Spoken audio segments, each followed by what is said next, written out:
ओम नमो भगवते वासुदेवाय। ओम नमो भगवते वासुदेवाय। ओम नमो भगवते वासुदेवाय। ओम नमो भगवते वासुदेवाय। ओम नमो भगवते वासुदेवाय। ओम नमो भगवते वासुदेवाय। नमो विष्णुपादाय कृष्णपृष्ठाय भूतले श्रीमते भक्तिवेदांत स्वामिनिति नामिने नमस्ते सरस्वती देवे गौरवाणी प्रचारिणे निर्विशेष शून्यवादी पाश्चात्य देश तारिणे। जय श्री कृष्ण चैतन्य प्रभु नित्यानंद श्री अद्वैत गदाधर श्रीवासादि गौर भक्तवृंद। हरे कृष्ण कृष्ण कृष्ण हरे हरे हरे राम राम राम हरे हरे। हरे कृष्ण कृष्ण कृष्ण हरे हरे हरे राम राम राम हरे हरे।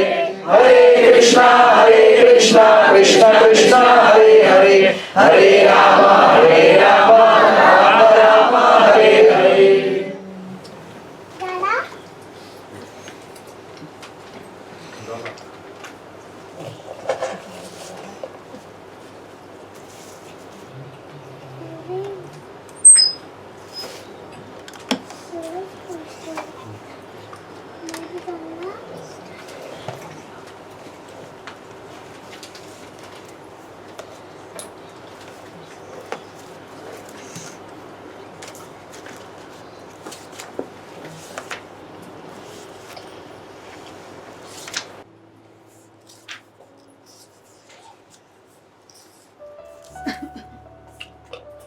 मेरे पीछे रिपीट कीजिए।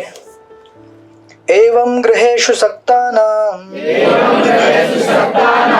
प्रमत्तानां तदईहया अत्यक्रामाद् अविज्ञातात् कालः परमदुस्तर। यह श्रीमद् भागवत महापुराण के प्रथम स्कंद के 13वें अध्याय का 17वां श्लोक है। धृतराष्ट्र द्वारा गृह त्याग। जो लोग घरेलू मामलों में अत्यधिक लिप्त रहते हैं और उन्हीं के विचारों में मग्न रहते हैं, उन्हें दुस्तर सनातन काल अनजाने ही धर दबोचता है। तात्पर्य: अब मैं सुखी हूं, अब सब कुछ ठीक ठीक है, मेरे पास बैंक में प्रचुर धन है, अब मैं अपने लड़कों को काफी जागीर दे सकता हूं, अब मैं सफल हूं। ये भिखारी सन्यासी ईश्वर पर आश्रित तो रहते हैं, किंतु वे मेरे सामने हाथ फैलाने आते हैं, अतएव मैं परमेश्वर से भी बढ़कर हूँ। ये कुछ विचार हैं जो उन प्रमत्त आसक्त गृहस्थों के मनों में उमड़ते घुमड़ते रहते हैं, जो शाश्वत काल के प्रति अंधे रहते हैं। हमारी आयु सीमित है और परम इच्छा से नियत किए गए काल के विपरीत इसे एक क्षण भी बढ़ा पाना संभव नहीं है। मनुष्य के लिए ऐसा समय अत्यंत मूल्यवान है और इसे सतर्कता से बिताया जाना चाहिए, क्योंकि अदृश्य रूप से बीते एक क्षण को कठिन कमाई से संग्रह किए गए हजारों सोने के सिक्कों के बदले नहीं लाया जा सकता। मानव जीवन का प्रत्येक क्षण अंततः जीवन की समस्याओं को हल करने के निमित्त अर्थात बारंबार जन्म मृत्यु एवं 84 लाख योनियों में भटकते रहने से छुटकारा पाने के लिए है। यह भौतिक शरीर जो जन्म तथा मृत्यु, रोग तथा बुढ़ापे से ग्रस्त होता रहता है, जीव के समस्त कष्टों की जड़ है, अन्यथा जीव तो शाश्वत है। न तो वह कभी जन्मता है न कभी मरता है। मूर्ख लोग इस समस्या को भूल जाते हैं। उन्हें इसका पता नहीं रहता कि जीवन की समस्याओं को किस तरह हल किया जाए। उल्टे वे क्षणिक पारिवारिक झंझटों में उलझे रहते हैं और उनकी समझ में यह नहीं आता कि शाश्वत समय अदृश्य रूप से बीतता जा रहा है। उनकी सीमित आयु हर क्षण घटती जा रही है और जन्म मृत्यु एवं रोग तथा बुढ़ापे के चक्कर की सबसे बड़ी समस्या जो कि त्यों बनी रहती है, यही भ्रम कहलाता है। किंतु जो व्यक्ति भगवान की भक्तिमय सेवा के प्रति जागरूक रहता है, उस पर यह भ्रम प्रभाव नहीं डाल सकता।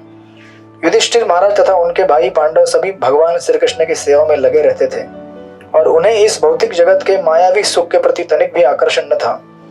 जैसा कि हम पहले बता चुके हैं, महाराज युधिष्ठिर भगवान मुकुंद यानी कि मोक्षदाता भगवान की सेवा में अचल थे, अतएव उन्हें स्वर्ग में उपलब्ध जीवन के सुख का भी आकर्षण न था, क्योंकि ब्रह्मलोक तक में उपलब्ध सुख क्षणिक तथा भ्रामक होता है।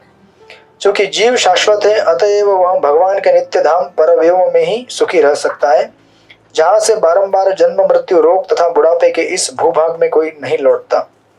अतः ऐसा कोई भी सुख या भौतिक सुविधा जो शाश्वत जीवन प्रदान नहीं कर सकती, शाश्वत जीव के लिए भ्रम ही है। जो इस तथ्य को समझ लेता है वह विद्वान है और ऐसा विद्वान व्यक्ति ब्रह्म सुखम के नाम से विख्यात वांछित लक्ष्य को प्राप्त करने के लिए किसी भी भौतिक सुख का बलिदान कर सकता है। इस सुख के लिए वास्तविक योगी तक लालायित रहते हैं और जिस तरह भूखा व्यक्ति भोजन के बिना अन्य समस्त सुख सुविधाओं से ही सुखी नहीं बनाया जा सकता, उसी प्रकार जैसे आध्यात्मिक परम सुख की भूख है, उसे कितना ही भौतिक सुख क्यों न प्राप्त हो, किंतु उसकी यह भूख बुझती नहीं। अतएव इस श्लोक में वर्णित उपदेशों को महाराज युधिष्ठिर पर या उनके भाइयों तथा माता पर लागू नहीं किया जा सकता। यह धृतराष्ट्र जैसे व्यक्तियों के लिए है जिन्हें शिक्षा देने के लिए विदुर विशेष रूप से आए। हरे कृष्ण। श्रील प्रभुपाद की जय। तो आप सब लोगों का स्वागत है, आपका भी स्वागत है हमारे साप्ताहिक कार्यक्रम में। हम संत तुकाराम महाराज की कथाओं का आस्वादन कर रहे हैं। उसके पहले हम लोग श्रील प्रभुपाद के श्रीमद् भागवत महापुराण में से इस एक श्लोक और तात्पर्य को हमने पढ़ा है। तो ये प्रसंग श्रीमद् भागवतम में प्रथम स्कंद में आता है, अध्याय नंबर 13, धृतराष्ट्र का गृह त्याग। जैसे कि आपको पता रहेगा, महाभारत के युद्ध के पहले हस्तिनापुर में कई बार प्रयास किया गया कौरवों को समझाने का कि आप युद्ध मत करो, समझौता कर लो। प्रॉपर्टी डिस्प्यूट हो गया था। आज भी होता है ना प्रॉपर्टी डिस्प्यूट, ये अनादिकाल से चलता आ रहा है। हाँ, बंद नहीं होने वाला है। इसका मतलब ये जगह हमारे लेने के लिए, हाँ, तो यहाँ से निकल जाना चाहिए ना। अगर कोई जगह हमारे रहने लायक नहीं है तो क्यों रहेंगे वहां पे। लेकिन पांडव और कौरवों में समझौता हो नहीं पाया, खास करके कौरव को रेडी नहीं थे कॉम्प्रोमाइज करने के लिए। क्या कॉम्प्रोमाइज करने के लिए रेडी नहीं थे वो? यहां तक कि दुर्योधन ने कहा था, जब भगवान शांतिदूत बन के गए थे तो दुर्योधन ने कहा था कि भाई मैं तो सुई के नोक पर जितनी जगह रहती है ना उतनी भी जगह नहीं दे सकता मैं, क्योंकि मुझे वो सारी जगह इतनी प्रिय है, उस पर बैठ के मैं विहार करूंगा, घूमूंगा फिरूंगा, मजा करूंगा। हमारे घर का या हमारे हिस्से में लिखा हुआ थोड़ा भी हिस्सा किसी को देना है तो कितना तकलीफ होता है ना। कभी किया है प्रॉपर्टी का बंटवारा आप लोगों ने? क्या नहीं किया? कुछ भी बोल रहे हैं। नहीं किया आपने कभी बंटवारा? आपने किया अरूप प्रभु? हाँ, फिर ऐसा सिचुएशन आया? नहीं आया आज तक। प्रॉपर्टी के भाई कितने हैं? 5 है, लेकिन अच्छा, अच्छे इनके भाई वो 5 है, पांडव है। इनको दे देंगे लेकिन वो अपने लिए नहीं रखेंगे। वो लोग बहुत अच्छे हैं। जो हल देता है वो अर्जुन है, जो दुखना देता है वो दुनिया। आपका घर में बंटवारा हुआ है? कृष्ण ने जो भी दिया उसी में खुश। अच्छा, बंटवारा होकर जो भी दिया? नहीं, अच्छा। जो भी उन्होंने दिया अपनी उसी खुश। तो खैर, मैं आप लोगों का स्वागत करना भूल गया। यहाँ पे हमारे कुछ लोग नए हैं आज। कितने लोग नए आए हैं? हाथ ऊपर कीजिए। बहुत सारे लोग नए हैं। सही में? First time? अच्छा, बोले आते ही जमीन पे बिठा दिया हमको। क्या करें, बड़ा हॉल बुक किया था, उधर प्रोग्राम आ गया। छोटा हॉल बुक किया था, उधर भी प्रोग्राम आ गया। फिर भगवान बोले बैठ जाओ, जहाँ पे जगह मिला है वहीं बैठ जाओ। ठीक है। हाँ, आज मुझे अच्छा लग रहा है एक्चुअली जमीन पे। ऐसा लगता है गांव में जो आंगन के बाहर बैठते हैं ना शाम के समय। मेरे को अच्छा नहीं लगता। आप थोड़ा कुर्सी लेके बैठते तो मेरे को अच्छा। मुझे तो बहुत अच्छा लग रहा है, लेकिन अब आपके ऊपर अब मेरी प्रसन्नता में ही आपकी प्रसन्नता होनी चाहिए। ठीक है। तुषार प्रभु आ गए आप इधर? 8 बज गया? अच्छा, आ गए सब लोग मतलब उधर से? ठीक है। काल किस तरह जाता है समझ में नहीं आता। समय तो होता है बंटवारा। अभी कुछ उदाहरण है जहाँ नहीं हुआ है, अच्छे उदाहरण है, लेकिन ऐसे बहुत कम उदाहरण रहते हैं, है ना। हमारे गांव में मेरे पिताजी के 7 भाई थे, शायद इसीलिए थोड़ा थोड़ा बंटवारा हुआ। 5 होते तो नहीं होता। 5 में पांडव आ जाते हैं। तो कभी बोलना मत, मेरे घर वाले आएंगे तो।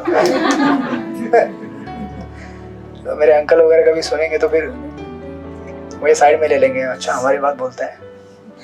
तो बंटवारा ऑलरेडी हो चुका है, अपना अपना है, मतलब इधर नहीं, नेपाल में तो है। ये इतना एरिया इसका सब जुड़ा हुआ है, कनेक्टेड है। क्या कैसा, ये खेत आपका है, इतना खेत आपका है, इतना खेत आपका, घर आपका है। तो हमारा जहाँ पे है, हमारा मतलब ये हमारा बोलते, लेकिन किसी का नहीं है एक्चुअली, भगवान का सबका। लेकिन पेपर में लिखने के लिए बोलना पड़ता है हमारा है करके, नहीं तो जो भगवान की सेवा में लाने वाले वो भी लेके जाते लोग। तो जहाँ हमारा है उसके नीचे हमारे अंकल का है। तो मेरी माँ हमेशा जाती है गाँव। बोले क्यों जाती हूँ? बोले नहीं, वो नीचे का जो खेत जुड़ा हुआ है और ऊपर का, वो बोले हर साल बाउंड्री कम होता जाता है।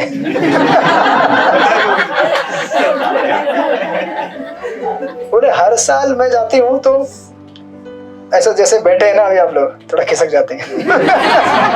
थोड़ा खिसक जाते हैं, थोड़ा। इनको अभी समझ में नहीं आ रहा है, लेकिन समझेगा। तो मैं बोला ठीक है जाओ आप। तो बोली इस बार बोली कि मैं जाके अभी वो सब, वो जो मिलिट्री वाला रहता है ना, वो बाउंड्री लगाते तार का, बोली वैसा लगा दूंगा। मैं बोला तो बोले तार बेल लगा दूंगा। बोला ठीक है, जो करना है कर लेना, है ना। तो आपको ऐसा देखने को मिलेगा संसार में कि लोग इस तरह से, जो दूसरों की संपत्ति है, तो अच्छे अंकल हमारे। ऐसा कोई प्रॉब्लम नहीं है, बट वो टेंडेंसी हमारे अंदर रहता है। ऐसा नहीं कि हमारे अंदर नहीं है, हमारे अंदर भी वो टेंडेंसी है। तो इस प्रकार महाभारत में आप देखेंगे ऐसे प्रसंग जब हो रहे थे सारे, तो विदुर जी ने भी काफी प्रयास किया था शांति वार्ता करने का, भगवान कृष्ण ने भी काफी प्रयास किया था, लेकिन शांति वार्ता नहीं हो पाया और उसके फलस्वरूप कुरुक्षेत्र का युद्ध भी हुआ बहुत भयानक। और उस युद्ध के पहले विदुर जी धृतराष्ट्र के कोर्ट में ही थे, सभा में। वहां से दुर्योधन ने उनका अपमान किया और दुर्योधन से अपमानित होकर विदुर जी फिर तीर्थ यात्रा में निकल गए। और जब कुरुक्षेत्र का युद्ध पूरा हुआ, 18 दिन में सब सफाया हो गया। जितने भी कौरव थे उन सबको ठिकाने लगा दिया भगवान ने। बेसिकली जितने भी असुर थे जो भगवान को नहीं मानते हैं, उनको भगवान ने भेज दिया जहां भेजना था। फिर उसके तत्पश्चात 33,000 साल बीत गए। युधिष्ठिर महाराज का जो राज्य है 36,000 कुछ तो उन्होंने रूल किया, लेकिन 33,000 जब साल हो गए उसके बाद, दे दो भाई पानी दे दो उनको, ठीक इधर है पानी दे दो। अच्छा आपके पास भी है क्या? दे दो उनका, वो गर्म पानी रहेगा जो भी रहेगा। हाँ दे दो दे दो। अभी किधर गया हमारा दूसरा टीम? परीक्षित और सुखदेव गोस्वामी किधर है?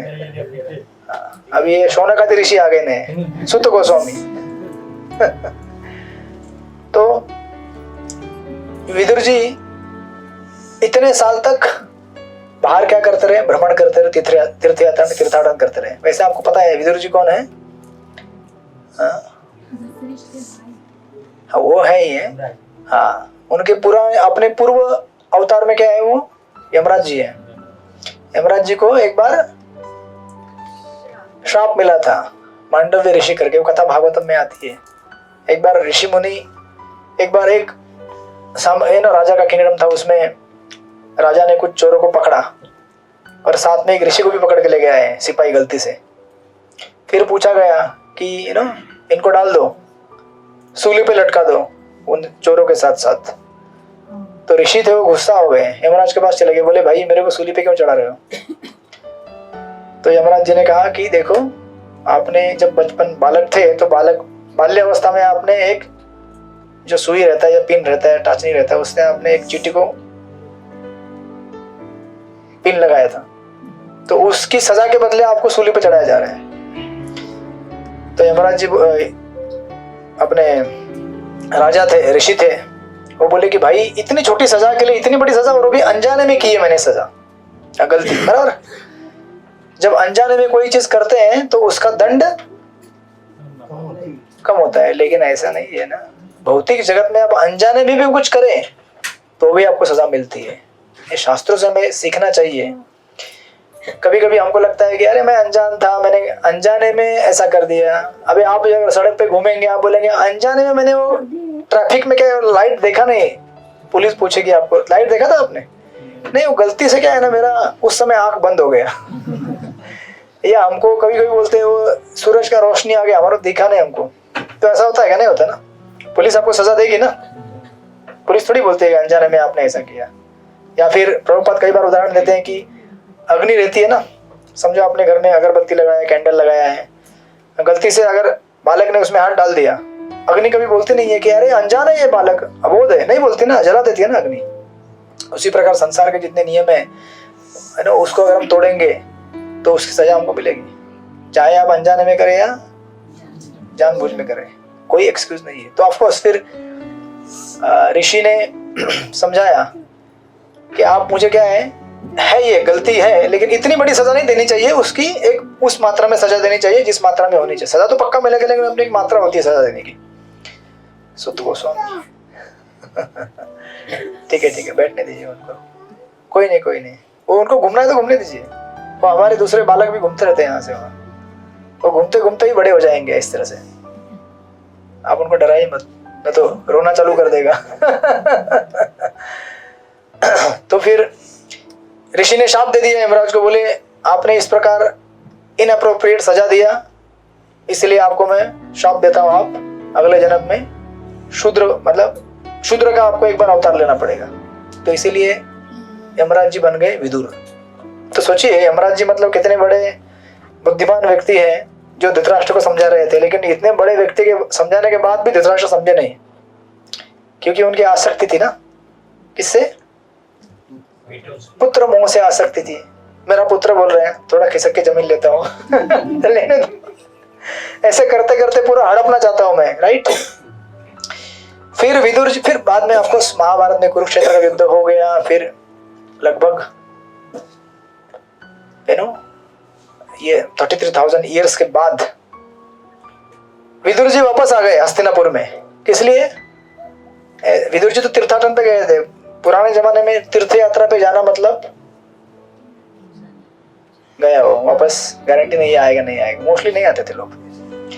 आप अगर तीर्थाटन पे निकल गए, खास करके उत्तर की दिशा की ओर, मतलब आप क्या हुआ? आप जय श्री राम। जय श्री कृष्णा भी बोल सकते हैं, जय श्री राम भी बोल सकते हैं, जो भी आपको प्रिय है भगवान। तो पूर्व जमाने में इस प्रकार की पद्धति थी। तो लेकिन विदुर जी वापस आ गए, और ये प्रसंग वहां का है जब विदुर जी वापस आते हैं हस्तिनापुर में, राजमहल में लौटते हैं, और राजमहल में आकर विदुर जी सिर्फ एक कारण के लिए आते हैं, धृतराष्ट्र को आसक्त जो है ना संसार से, उससे अनासक्त बनाने के लिए, कि भाई अभी तुम्हारा उम्र हो गया, अभी रिटायर हो जाओ, तुम्हारे आंखों के सामने तुम्हारे सारे पुत्र मारे गए 100 के 100, फिर भी तुमको अभी मोह नहीं गया है कि मैं राजा बनूंगा। अभी भी राजा बनना चाहते थे ना धृतराष्ट्र, क्योंकि वो क्या है, वो अंधे थे एक अपने आंख से, तो राजा थे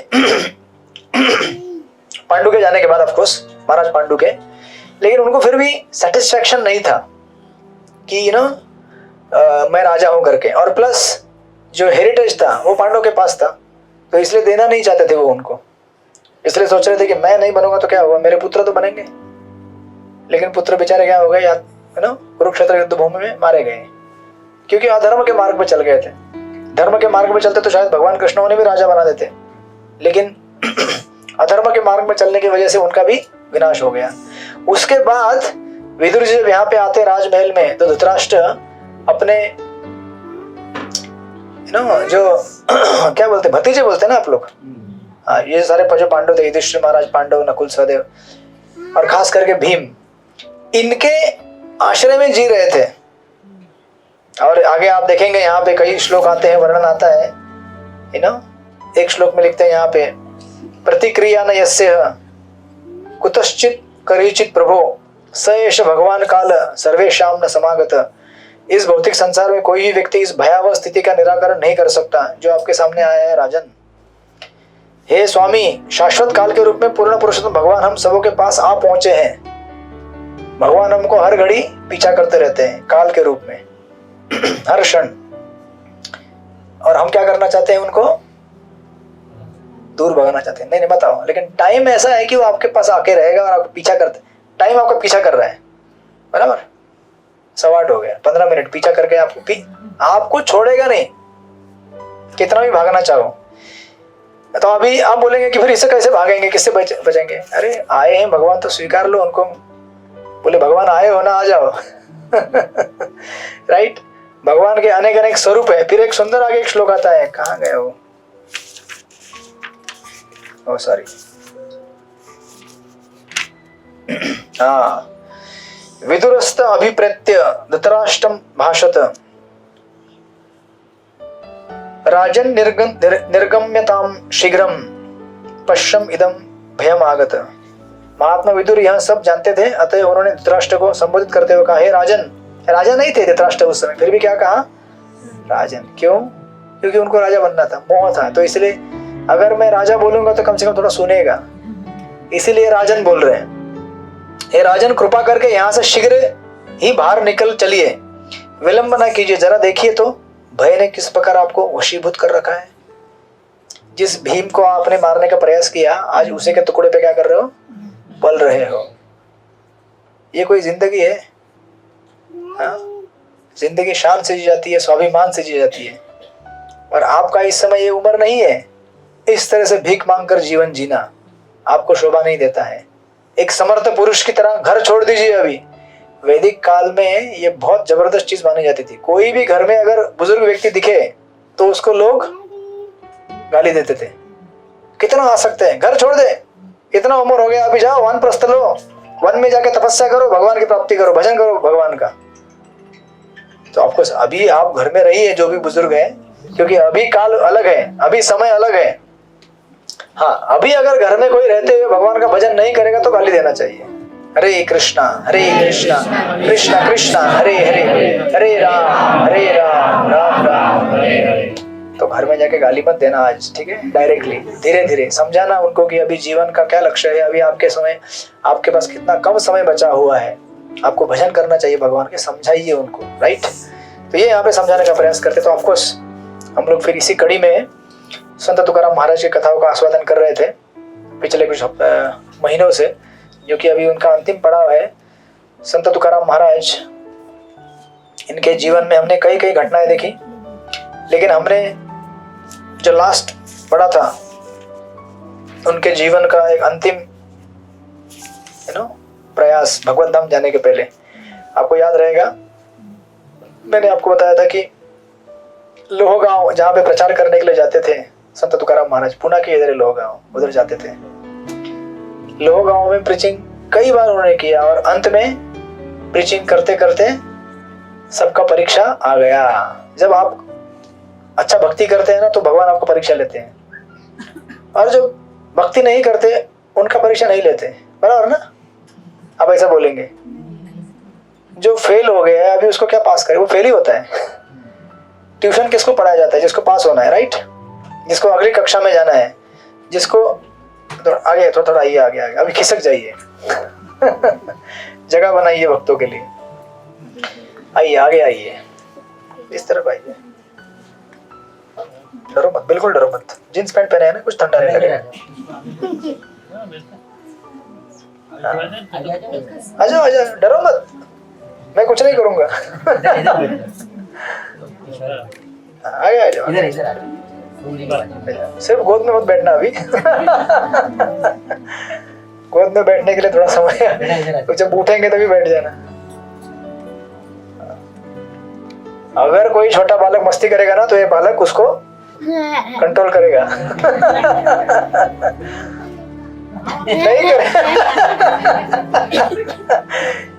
नहीं करेगा, शांत बैठेगा। मैं भूल गया इनका नाम क्या है? क्या? ज्ञान। इसका अर्थ क्या होता है? अच्छा, राघव बोलेंगे आपको, खुश हो गया ओके। तो हमने देखा था कि परीक्षा होती है भक्तों की बहुत बड़ी। संत तुकाराम महाराज इस संसार में आए केवल आपका मनोरंजन करने के लिए नहीं आए हो। जब आप लोग यहाँ पे आते हैं, आइए बेटा बैठिए, जब आप यहाँ पे आते हैं मंदिर में, आप लोग यहाँ पे मनोरंजन करने के लिए नहीं आते। केवल मनोरंजन तो होता ही है, लेकिन ये बहुत सीरियस डिस्कशन है कि जीवन और मरण का प्रश्न है ये। तो अभी जो फेल हो गया है उसको क्या पास करेंगे? फेल, उसको अगर फेल ही होना है तो उसकी परीक्षा नहीं होती है, जिसको पास होना है उसी की परीक्षा होती है, राइट? तो आपने देखा था लोहगांव में बहुत बड़ा आक्रमण हो जाता है मुगलों का, और उस आक्रमण में सब कुछ लूट जाता है। तो अभी जिस जगह पे भगवान के भक्त इतना प्रचार कर रहे हैं वहां पे अगर सब कुछ लूट जाए तो आपको तो नक्की डाउट आएगा ना, ये भगवान भक्तों के साथ क्या करते हैं इस तरह से, क्यों भगवान भक्तों को तकलीफ देते हैं, राइट? तो हम इसको डिस्कस कर रहे थे लास्ट टाइम, चर्चा कर रहे थे कि भगवान की जो इच्छा होती है वो क्या होती है? अंतिम इच्छा होती है। उनकी इच्छा को कोई प्रतिकार नहीं कर सकता। और भगवान जब भी हमारे लिए कुछ करते हैं, अब इस चीज को समझने के लिए समय लगता है, साधना लगती है, भगवान की भक्ति करना होता है, तभी आपको समझ में आएगा, अदरवाइज समझ में नहीं आएगा। अदरवाइज संसार में ऐसे कितने लोग हैं जो भगवान को गाली देते हैं। देखा आपने? एक बार एक व्यक्ति था, उसने सोचा कि भगवान कैसे है, इतना बड़ा पेड़ है, किसका? बरगद का, इतने छोटे छोटे फल बना दिए, और हाँ और ये कद्दू का पेड़ है छोटा, इतना बड़ा भोपला बना दिया। ये कोई साइज है क्या? प्रोपोर्शन है क्या बनाने का? अक्ल नहीं है उनको। ऐसा बोल के बरगद के पेड़ के नीचे सो गया था वो मस्त सो रहा था, हवा आ रही थी ठंडा। कभी सोया पेड़ के नीचे गांव की तरफ? ये एसी से भी अच्छा एसी हवा आता है उधर। ये एसी मतलब क्या है? आर्टिफिशियल एयर है, लेकिन अभी चाहिए, ठीक है ना, चलाते रहिए तो वो सो गया था। ऐसे सोच के भगवान को बोल गए हैं, कुछ समझ में नहीं आता, मैं कितना बुद्धिमान हूं, मैं कितना समझदार हूं। तो इतने में क्या हो गया, ऊपर से एक फल गिर गया बहुत हाइट से गिरा, इतने तेजी से गिरा उसके ऊपर, डायरेक्ट माथे पे गिरा। अब छोटा फल भी क्यों ना हो, लेकिन अगर ऊपर से गिरे तो फिर लगता है, अच्छा खासा लगता है। तो उसको लग गया और उसकी नींद खुल गई और थोड़ा सा लाल हो गया था। देखा आपने, कभी कभी लाल हो जाता है और फूल जाता है वहां पे। तो मसाज करने लगा और मसाज करते करते बोला भगवान बुद्धिमान है। क्योंकि अगर उसके जगह पे भोपला गिरता तो उसका भोपला हो जाता उधर ही। तो बुद्धिमान है कि नहीं भगवान? भगवान बुद्धिमान है कि नहीं है? लेकिन हम लोग क्या करते हैं, अपने आप को बहुत अक्लमंद समझते हैं, राइट? जो भी बाहर खड़े अंदर आइए, आना है तो आने दो भाई, बहुत जगह है, अभी भी 20 लोग बैठ सकते हैं। चेयर निकल थोड़ा जगह हो गया।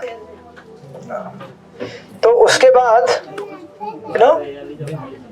ठीक है, आप लोग अभी क्लास अभी खत्म नहीं हुआ है, अभी टाइम है, अभी ब्रेक का टाइम है अभी।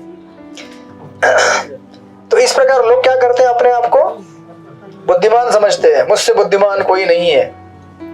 आपने सुना होगा एक डायलॉग है ना, खास करके आजकल क्या है ना कि पश्चिम वेस्टर्न वर्ल्ड के जो लोग हैं, पश्चिम देश के, उन्हें क्या लगता है कि हमसे बड़ा कोई नहीं है ना। ये सब जो भारतीय लोग हैं या फिर क्या बोलते हैं, थर्ड वर्ल्ड कंट्री बोलते हैं ना, क्या बोलते हैं, प्रगतिशील देश, बराबर ना। और हम लोग भी बोलते हैं हाँ हम लोग प्रगतिशील हैं। अरे आपकी संस्कृति जरा टटोल के देखो, कितनी बड़ी संस्कृति है हमारी। इतिहास में ऐसे कोई राजा होके गए हैं क्या, शिवाजी महाराज जैसे, जिनको नजराना में कोई स्त्री लाके दिया था तो बोले कि अगर हमारी माँ होती तो हम उनके जैसे होते सुंदर? ऐसा बोलने वाला कोई राजा मिला आज तक इतिहास में? जाके टटोलिए वेस्टर्न वर्ल्ड में या कहीं भी, राणा प्रताप कैसे राजा थे, राइट? तो हमारे देश का संस्कृति ऐसा है जहाँ पे न केवल अच्छा हमने शासन देखा है बल्कि संत भी देखे हैं जो इतने वैराग्य। अभी देखिए शिवाजी महाराज ने संत तुकाराम महाराज को कितना कुछ देने का प्रयास किया, लेकिन लिया नहीं उन्होंने। बोले कि मुझे क्या जरूरत है। जैसे मैंने आपको कई बार एक स्टोरी सुनाया है, बंगाल में कृष्णनगर में प्रभुपाद कहते हैं आज से 50 साल पहले एक ब्राह्मण रहा करते थे, उनके भी विद्यार्थी थे, तो विद्यार्थी आके उनको डोनेशन देते थे। डोनेशन मतलब क्या, पैसा नहीं था उस समय, चावल दाल जो भी रहेगा। तो उधर के जो राजा थे, जमींदार बहुत बड़े, बोले कि आप आइए हमारे पास, हम आपको धन देंगे। तो ब्राह्मण बोले कैसा धन, हमको क्या जरूरत है। बोले क्यों? बोले हम कुछ विद्यार्थियों को पढ़ाते हैं, वो कुछ चावल ला के देते हैं हमको, और हमारे घर के पीछे इमली का पेड़ है, उसके कुछ पत्ते निकालते हैं, उसका रसम बना लेते हैं, हो गया दाल और राइस। और हमको कुछ भी नहीं चाहिए। सोचिए मतलब वैराग्य उसका क्या मतलब, लिमिट क्या है, सोचिए। ऐसे संस्कृति हमारे देश की हुआ करती थी। और अगर आप ऐसे संतों को, ऐसे महात्माओं को अगर ठीक से सुनेंगे और ठीक से आचरण करेंगे, उन जो बोले फॉलो करेंगे, तो हमारे जीवन में परिवर्तन आना निश्चित है। तो अभी यहाँ लोह गांव में जिन जिन लोगों के जीवन में परिवर्तन आया था वो क्या कर दिए, तुकाराम महाराज के साथ चल दिए। किधर? तुकाराम महाराज कहाँ गए, देहू गए ना। और जिनके जीवन में परिवर्तन नहीं आ पाया, मतलब जिन्होंने ठीक से भजन नहीं किया, अभी हम आपको बताते हैं हर बार की जपा कीजिए घर में जाके, है ना, भगवान का पूजन कीजिए, कहते हैं ना बार बार। तो अभी हम नहीं देखने आएंगे कि आपने कितना किया नहीं किया। जो लोग करते हैं वो पार हो जाएंगे। पार करेगी नहीं है रे कृष्ण का नहीं है।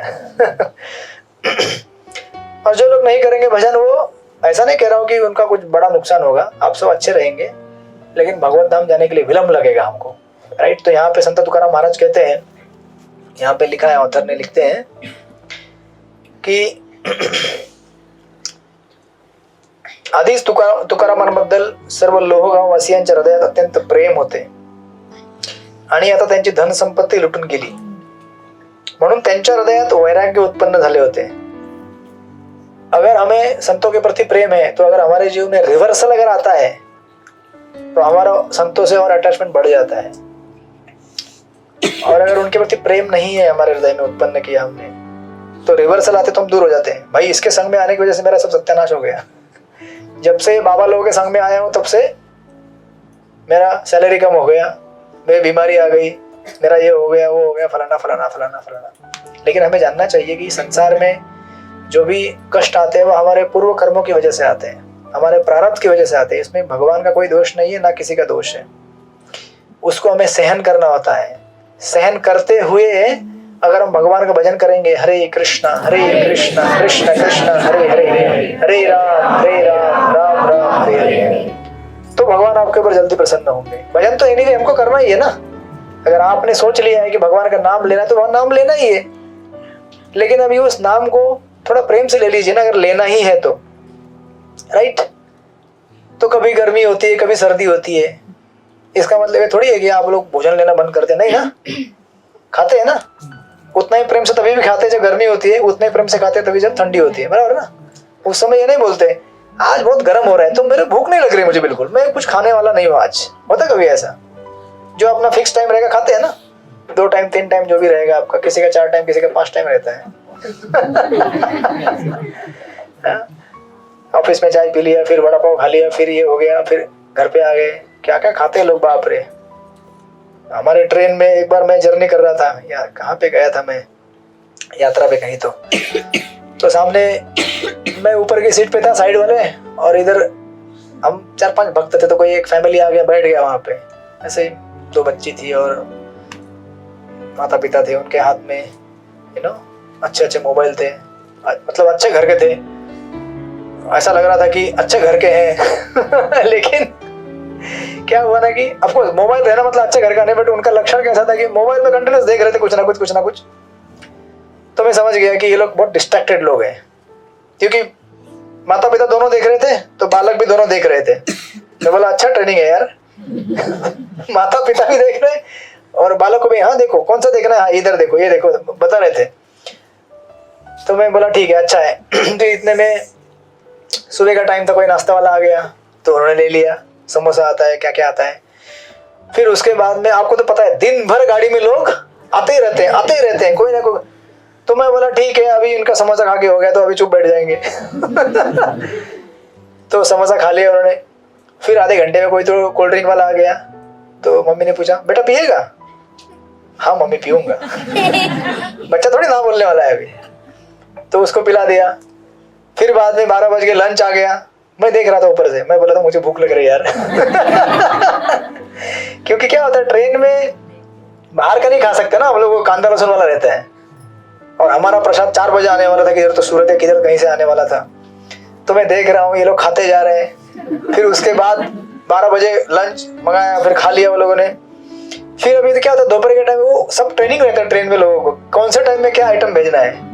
तो बीच में चाय भी आता था, तो पूछते थे चाय पिएगा बेटा? हाँ मम्मी चाय पियूंगा, तो चाय पिलाते थे, बिस्किट खाता था।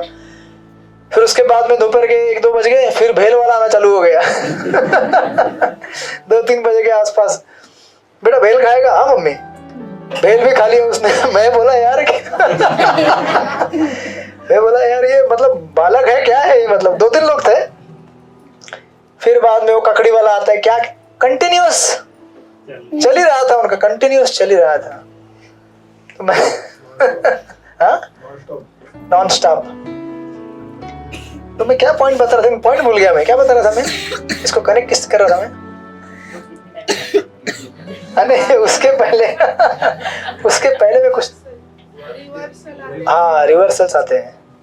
रिवर्सल में यहाँ कैसे घुस गया मैं? लाइफ के रिवर्सल्स बताते, हाँ ठीक है।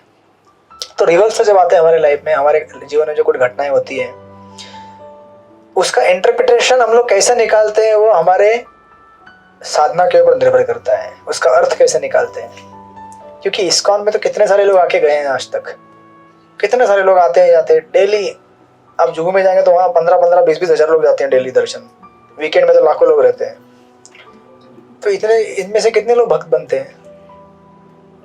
कितने लोग हैं जो आज 16 माला करते हैं? हाँ डरिएगा मत बिल्कुल भी। मैं इस क्लास में कितने कर रहे हैं मैं नहीं पूछ रहा हूँ। अच्छी बात है, लेकिन हम में से कितने लोग सीरियसली लेते हैं भक्ति को? बहुत कठिन है ना, कठिन है। अब डर गए सब लोग, सन्नाटा छा गया। डरिए मत, मैं किसी को यहाँ कंपल्सन नहीं दे रहा हूँ, लेकिन अब ये तो ठीक है सब कुछ, जब आपका सब कुछ जीवन में अच्छा चल रहा है। जब अच्छा नहीं चलता है और भगवान का भजन करना है, वो सबसे कठिन समय होता है। तो संत तुकाराम महाराज, इनके जीवन में आप देखेंगे जब इतना बड़ा आपत्ति आ गया लोग गाँव में, जिन लोगों ने उनको ठीक से फॉलो कर रहे थे उनके निर्देशों का पालन कर रहे थे, वो लोग हृदय से शुद्ध हो गए और वो लोग तुकाराम महाराज के साथ चले गए थे। वो सब कुछ छोड़ छाड़ गए।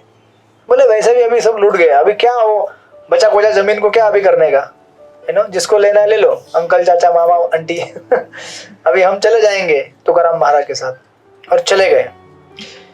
तो इस प्रसंग में मैं महाराज का उस दिन प्रवचन सुन रहा था, सुंदर। आप जानते होंगे सब लोग राधानाथ महाराज को, जानते हैं ना, अपने बड़ी बुक पढ़ रहे हैं, चालू है, कैसे लग रही है आप?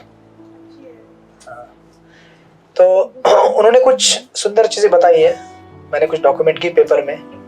महाराज की वाणी है तो उसको जैसे देंगे तो आपको, है ना, उससे कोई लाभ होगा।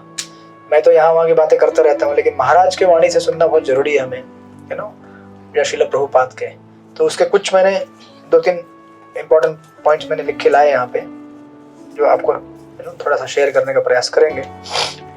तो महाराज बता रहे थे कि एक आपने प्रसंग सुना होगा, श्रीमद् भागवत में एक प्रसंग आता है गजेंद्र जी का। गजेंद्र मोक्ष आपने कई बार स्तोत्र पढ़ा भी होगा, लेकिन स्तोत्र किस लिए पढ़ते हैं वो भी जरूरी है। गजेंद्र जी ने कभी बोला नहीं कि यू नो, जैसे गजेंद्र का आपने लीला सुनते हैं तो सब लोगों को लगता है कि हाँ यार भगवान जो है ना वो मेरे संकट को दूर करेंगे, मेरी समस्या को दूर करेंगे, लेकिन किस उद्देश्य से ये जानना जरूरी है, यू नो। गजेंद्र जी भी हम जैसे थे, ऐसे कोई बाहर के व्यक्ति नहीं थे। आज हम लोग क्या करते हैं, इकोनॉमिकली डेवलप होना चाहते हैं, घर परिवार अच्छा बनाना चाहते हैं, बराबर ना, हमारा हेल्थ अच्छा करना चाहते हैं, किस लिए? ताकि एंजॉय कर सके हम लोग लाइफ में। तो गजेंद्र जी भी ऐसे एंजॉय करना चाहते थे, जैसे यहाँ पे धृतराष्ट्र को कहा गया है कि राजन इतना बड़ा भय सामने से आ रहा है, आपको दिख नहीं रहा क्या, यहाँ से निकल जाओ। तो घर में भी भजन कर सकते थे धृतराष्ट्र, ऐसा नहीं कि घर में भजन नहीं कर सकते थे, लेकिन घर में भजन करना उनके लिए कठिन था, क्योंकि उस महल के प्रति आसक्तियां थी। तो आपको ऐसे जगह से निकल जाना चाहिए जहां आसक्तियां हैं, यू नो। तो कलयुग में ऐसा संभव नहीं है, आप जहां है वहीं पे रहिएगा, वहां पे रह के भजन कीजिएगा। हरे कृष्णा कृष्ण कृष्ण हरे हरे, हरे राम राम राम हरे हरे। लेकिन आप देखेंगे कि धृतराष्ट्र जब डर जाते हैं वास्तव में, यू नो, और विदुर जी के इंस्ट्रक्शन सुनते हैं तो वो भी निकल जाते हैं उनके साथ। लेकिन निकलने के पहले भागवत में देखेंगे इतने भयानक उनको इंस्ट्रक्शन दिए जाते हैं, इतना गाली गलौज करते हैं Vidur ji, in the sense की आध्यात्मिक, कि राजन तुम्हारे साथ क्या हो रहा है, ये नहीं हो रहा है, वो हो रहा है, भला भला निकलो यहाँ से। इतना बोलने के बाद उनका हृदय परिवर्तित होता है, यू नो।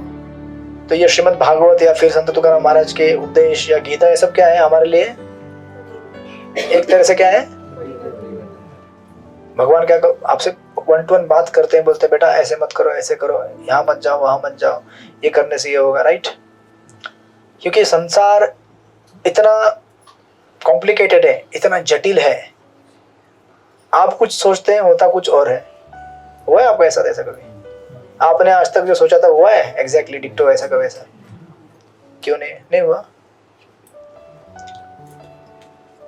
यहाँ पे किसी के साथ हुआ है जो सोचा था वैसा हुआ क्या? हाँ, क्यों ऐसा होता है? जो भगवान सोचते हैं वही होता है। हाँ, और भगवान क्या सोचते हैं आपके लिए कि आप मेरे पास आ जाओ, बराबर। लेकिन हम क्या सोचते हैं, हमारा हिसाब अलग रहता है, क्योंकि हम सोचते हैं कि ऐसा करूंगा तो मुझे लगता है मैं अच्छा रहूंगा, लेकिन भगवान बोलते हैं कि तुझे पता नहीं बावले आगे क्या आ रहा है। जैसे उदाहरण दिया जाता है कि अगर समझो, आपने कभी देखा होगा यहाँ पे बहुत सारे कबूतर है यहाँ पे मंदिर में, और बिल्लियां भी बहुत है।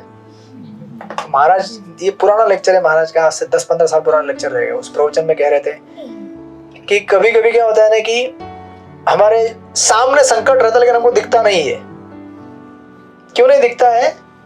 तो उदाहरण दे रहे थे वो कि कबूतर जो रहता है वो दाने चुगने में मस्त रहता है। दाने चुगते हुए देखा कभी कबूतर को? मजे से खाता है।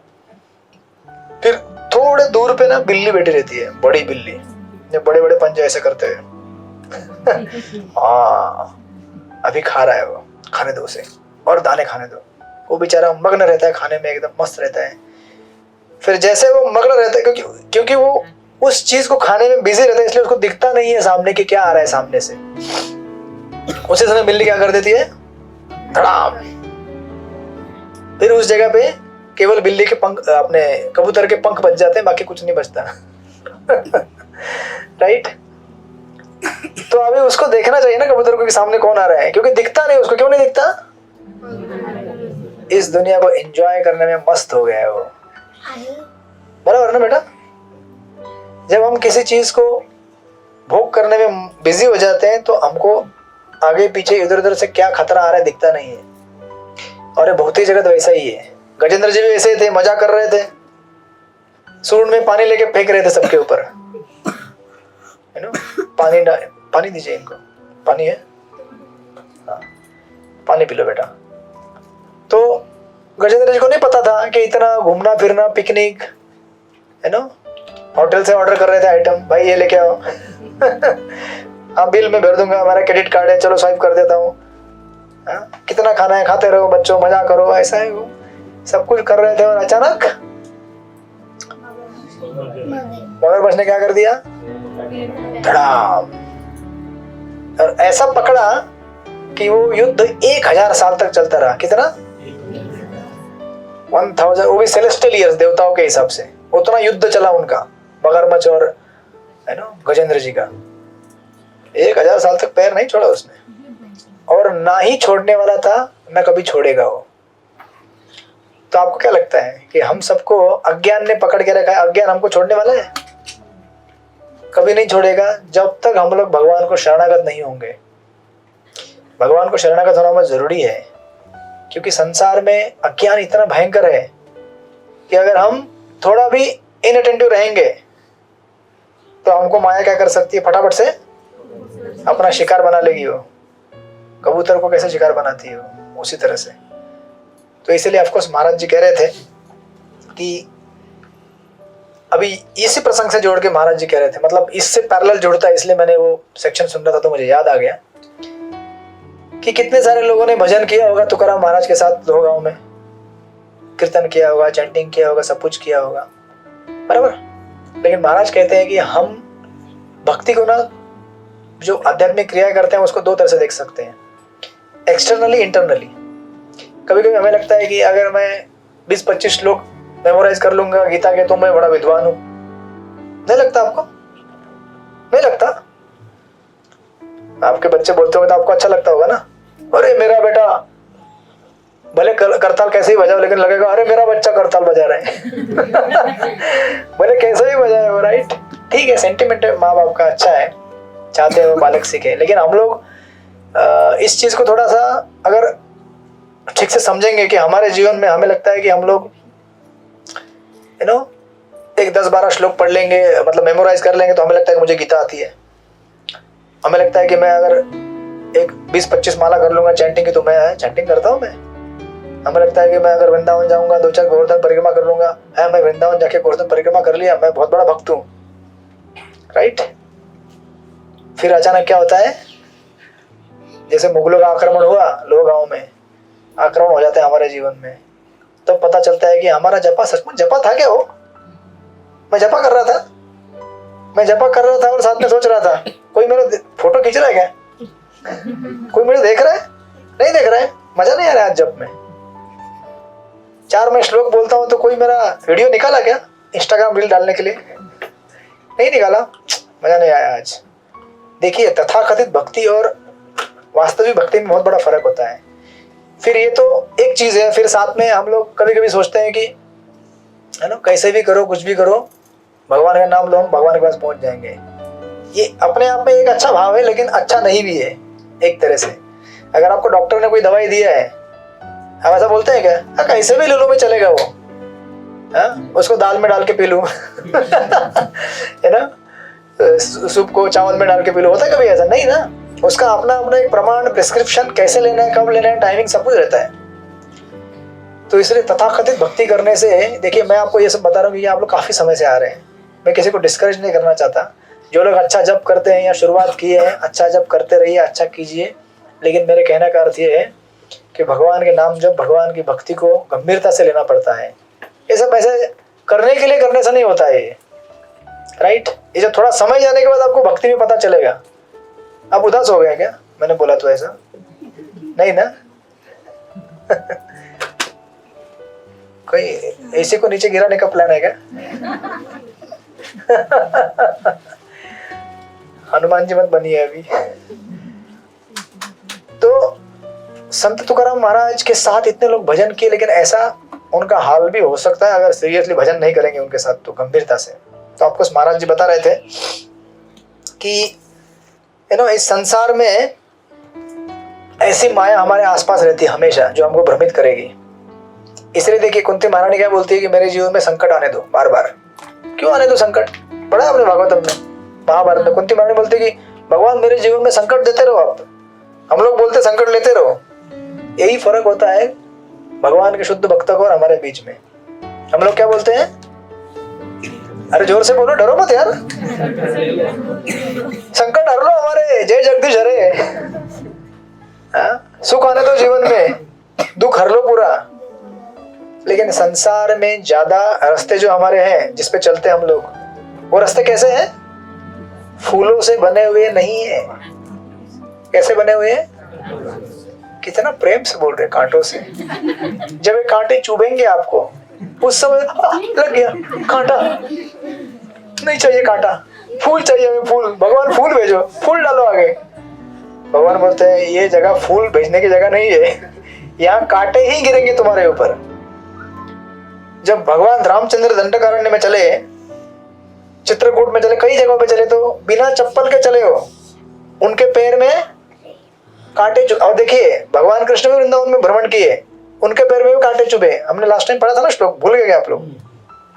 भगवान राम ने जिनके पैर में कांटे चुभे थे, उन्हीं चरणों को उन भक्तों के हृदय में रख दिया जिनके पास भगवान का स्मरण चिंतन करने का भाव था, राइट। और उनके हृदय में रखकर उन चरणों को चले गए आध्यात्मिक। मतलब साथ में क्या किया उन्होंने? गए, लेकिन गए भी नहीं।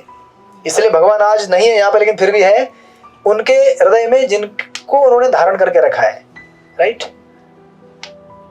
तो ये दुनिया में क्या है? ज्यादा रास्ते किससे बने हुए? तो कांटे मिलेंगे, तो इसमें सरप्राइज क्या है? कोई आश्चर्य है क्या? क्यों कांटे मिले हमको? इसमें आश्चर्य करने की क्या बात है? कांटे मिलने वाले थे, मिले। शुक्र मानो भगवान की कृपा से थोड़े कम ही मिले। थोड़े बहुत एक आध फूल मिल जाते रास्ते में, यहाँ चलते चलते। गुलाब के फूल में, गुलाब का पेड़ देखा आपने? गुलाब के फूल का पेड़ देखा है? कितने फूल रहते, कितने कांटे रहते, बताइए मुझे। ज्यादा कांटे रहते हैं ना, फूल एक दो ही रहते ऊपर, और वो भी तोड़ने के लिए पहले कांटों से गुजरना पड़ता है। उसी प्रकार संसार कांटों से भरा हुआ है, राइट। जिस समय हम इस बात को स्वीकार करेंगे कि ये जगत कांटों से भरा हुआ है, उस समय क्या होगा? हम लोग अच्छा भजन कर पाएंगे। वो हमारे क्या नाम है उनका, धीरेन्द्र शास्त्री जी, क्या बोलते हैं? मेरे पागलों। सुना है आपने उनको? कभी नहीं सुना है? अपने कथा में बोलते हैं मेरे पागलों। सुन लो ध्यान से, उनका सुनिए कथा, बहुत अच्छा कथा करते हैं वो। उनका वो साइड छोड़ दीजिए जो मंत्र करते हैं, तकलीफ भगाते, लेकिन उनके वास्तविक आप कभी देखेंगे प्रवचन भागवत के, भगवान के बहुत बड़े शुद्ध भक्त हैं। वो बोलते हैं कितनी बार पर्ची कटवाओगे भैया? पर्ची अभी अंतिम पर्ची कटवा दोगे, भगवान आप मेरे हो, मैं आपका हूँ, ये अंतिम पर्ची है। आप सुनते हैं? हाँ सुनता हूँ। जब तक वो पर्ची नहीं कटेगी, तब तक जिंदगी में पर्चियां काटते रहोगे। मेरा ये बीमारी है, मेरा ये फाइनेंस प्रॉब्लम है, ये है वो। दुनिया कितने पर्चे काटोगे भैया? और हर बार थोड़ी नंबर लगेगा, नहीं। तो इसलिए बोलते कि एक अंतिम पर्ची काट लो, भगवान आप मेरे, मैं आपका हूँ, बस। उसमें सारा समाधान है, सॉल्यूशन है। तो अभी ये महाराज जी प्रवचन जब कर रहे थे, तो एक भक्त ने प्रश्न पूछा उनसे कि महाराज आप अगर ऐसा बोलेंगे तो हमको तनाव आता है, दुनिया में कांटे हैं, ये है वो है, भगवान तकलीफ देते हैं, हमें तनाव आता है। संसार में क्या अच्छा नहीं है कुछ भी? मेरा परिवार है, मेरी जिम्मेदारी है, मेरा फाइनेंस है, वो मैं कैसे करूंगा अगर? और उस समय रिसेशन आया था, रिसेशन बहुत बुरा ना, मतलब 8-9 साल हो गए होंगे रिसेशन आया था भारत में, और उस समय का लेक्चर है ये। तो रिसेशन आया था, तो बोले थे कि रिसेशन आया है तो ये अच्छा नहीं है महाराज, ये तकलीफ है, तो मुझे टेंशन आएगा, मुझे तनाव आएगा कि घर वालों को कैसे पैसा देंगे, ये करेंगे वो करेंगे, इसकी वजह से मेरा थोड़ा भक्ति में मन भी नहीं लगता है। तो ये प्रश्न जब पूछा उन्होंने, तो महाराज ने समझाया उनको, कहने लगे कि देखो अभी रिसेशन आया है, बराबर, लेकिन आपको क्या लगता है कि रिसेशन जाने के बाद आपका लाइफ ठीक होगा क्या? अब इसको जरा गंभीरता से सुनिए। रिसेशन मतलब समझते हैं ना, आर्थिक मंदी। तो अभी आर्थिक मंदी है, आर्थिक मंदी चली जाएगी, आपका पगार बढ़ेगा, आपको पैसा मिलेगा, तो क्या आपका जीवन अच्छा होगा तब? मुझे प्रश्न का उत्तर दीजिए। क्यों नहीं होगा यार? पैसा आएगा तो सब खरीद सकते हैं ना, पैसे से सब कुछ खरीदा जा सकता है आजकल। तो और बढ़ाएंगे हम पगार आपका। उस प्रोपोर्शन में बढ़ाएंगे और पगार आपका। आकांक्षा कभी पूरा नहीं होता। हाँ? इंसान की आशा और आकांक्षा हाँ। वो पूरा नहीं होता। इसके लिए वो कितना भी बड़ा हो, कुछ भी करो, आपका बजट मतलब बजट जितना भी बड़े हो, आपका काम भी उतना ही बड़ा रहेगा। लेकिन हम कंपटीशन करेंगे आपके साथ। आप जितना बोलेंगे उतना बढ़ते जाएंगे। आपकी आशा बढ़ेगी, हम भी बढ़ाएंगे। आपकी आशा बढ़ेगी, हम बढ़ाएंगे, बढ़ते जाएगा। यस आशा आकांक्षा कम होना चाहिए। यस। कोई यहाँ पे नौजवान है पीछे? डरो मत बिल्कुल तुम लोग, कमाओ जितना कमाना है, लेकिन याद रखो कि ऐसा नहीं है कि एक पर्टिकुलर चीज मेरे पास आएगी तो मैं खुश हो जाऊंगा।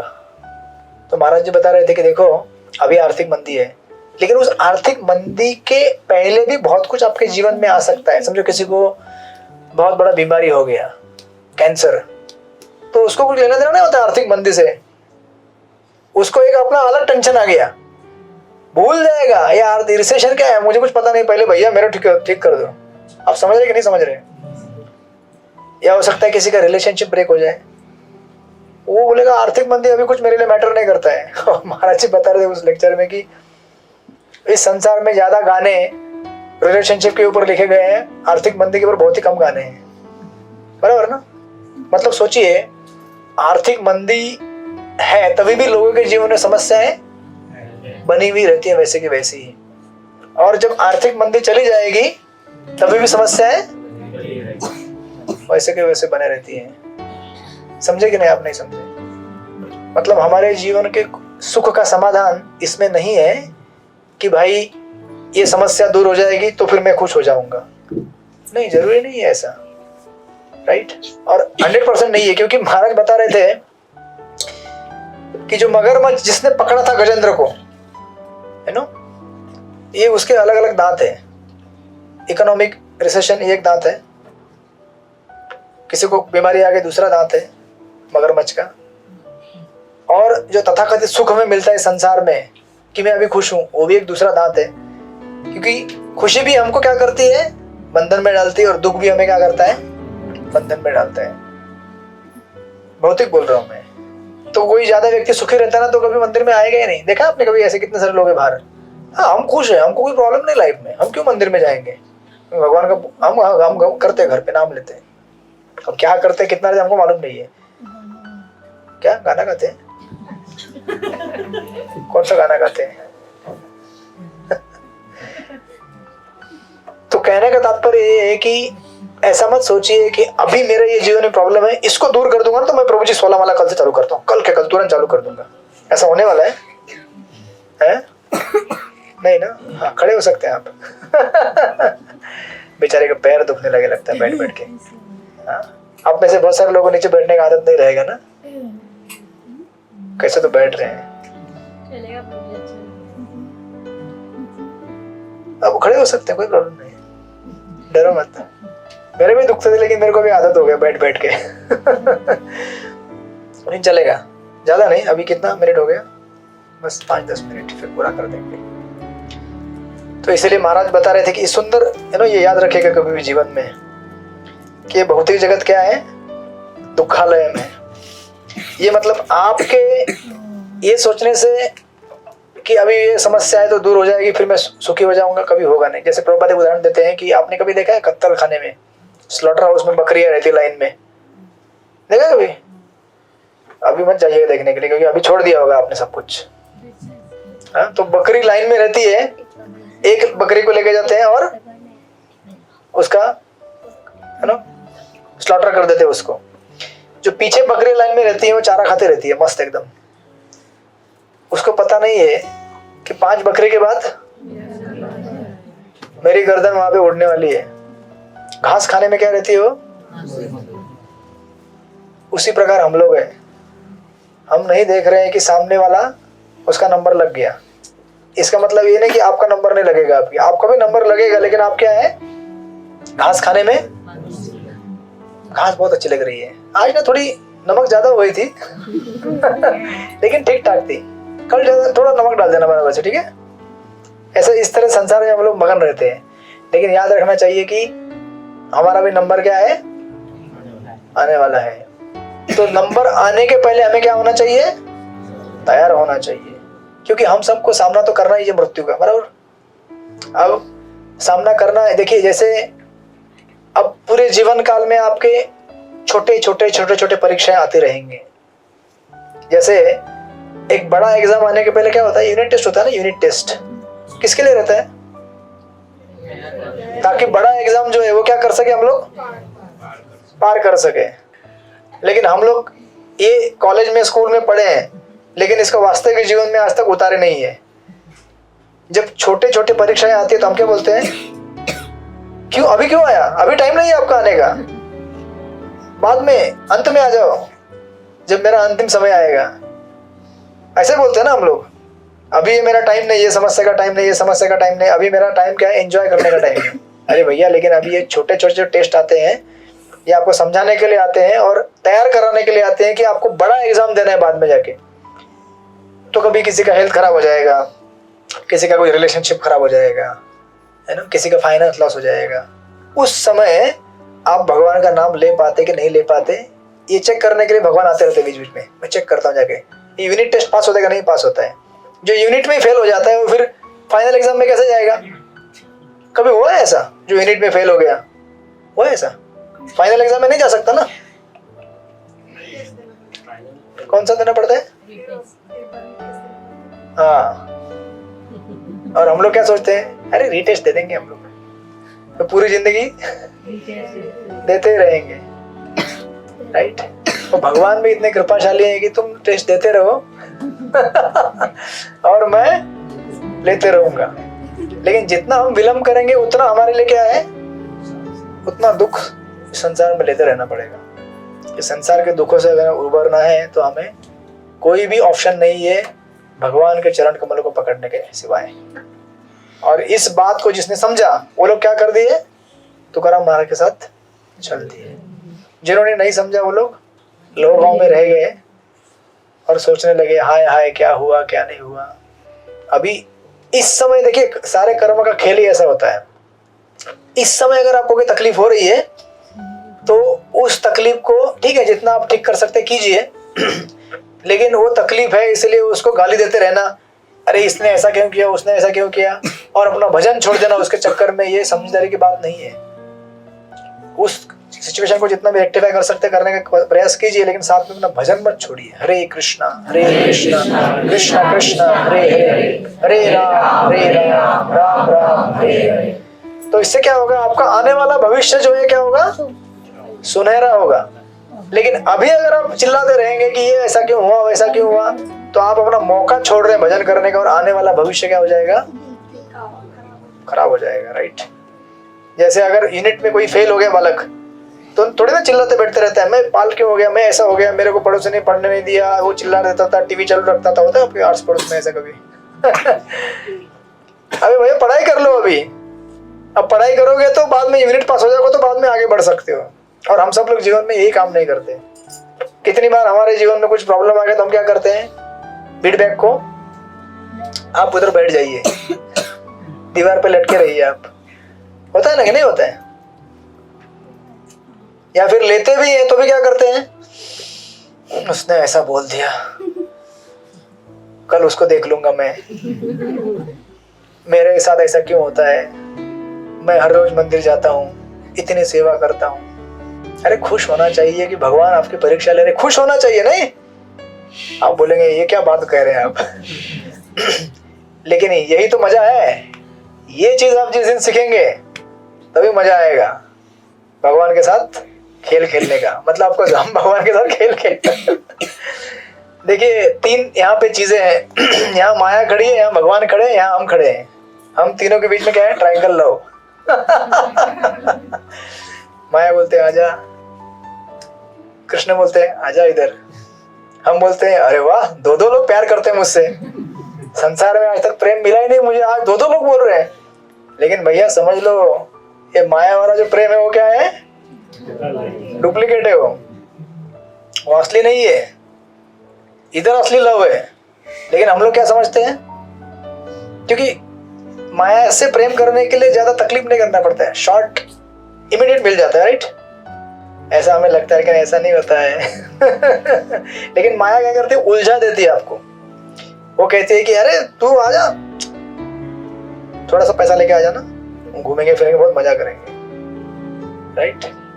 और कृष्ण बोलते हैं तू फ्री में आजा मेरे पास यार, पैसा भी मत दे मुझे, मैं तुझे सब कुछ दूंगा, सिर्फ इतनी शर्त है थोड़ा जप करना पड़ेगा तुझे। हम बोलते हैं थोड़ा जप, नहीं, वही तो पैसा है ना, भगवान को प्राप्त करने के लिए पैसा क्या है, वही तो है।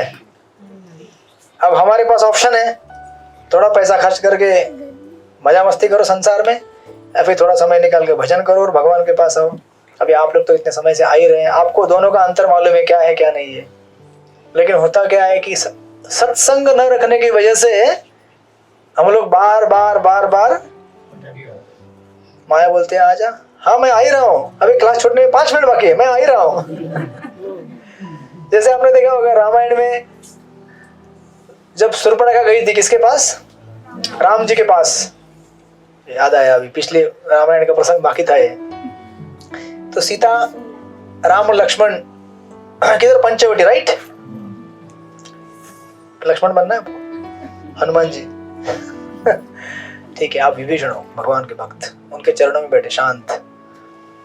तो भगवान श्री राम को देखकर शूर्पणखा बोली अरे बाप क्या सुंदर है यार, ऐसा आज तक देखा नहीं कभी। अभी असुर कुल में किसी को देखा भी नहीं होगा, वहां पे सारे असुरी असुर है ना, तो उसमें कोई मिलेगा हैंडसम, देखने कोई नहीं मिला। राम को देखा तो बोली ये है परफेक्ट मैच।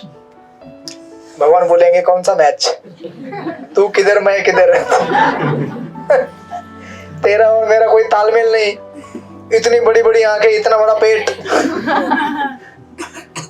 है ना, ऐसा एकदम महाकाय रूप। और तो आपको अलग अलग आचार्य कहते हैं अलग अलग चीज, कुछ आचार्य कहते हैं कि वो बड़ा सुंदर स्त्री का रूप लेके आई थी, लेकिन कुछ आचार्य बोलते कि नहीं, वो राम को देखकर इतनी मतलब मोहित हो गई कि अपना रूप बदलना भी भूल गई।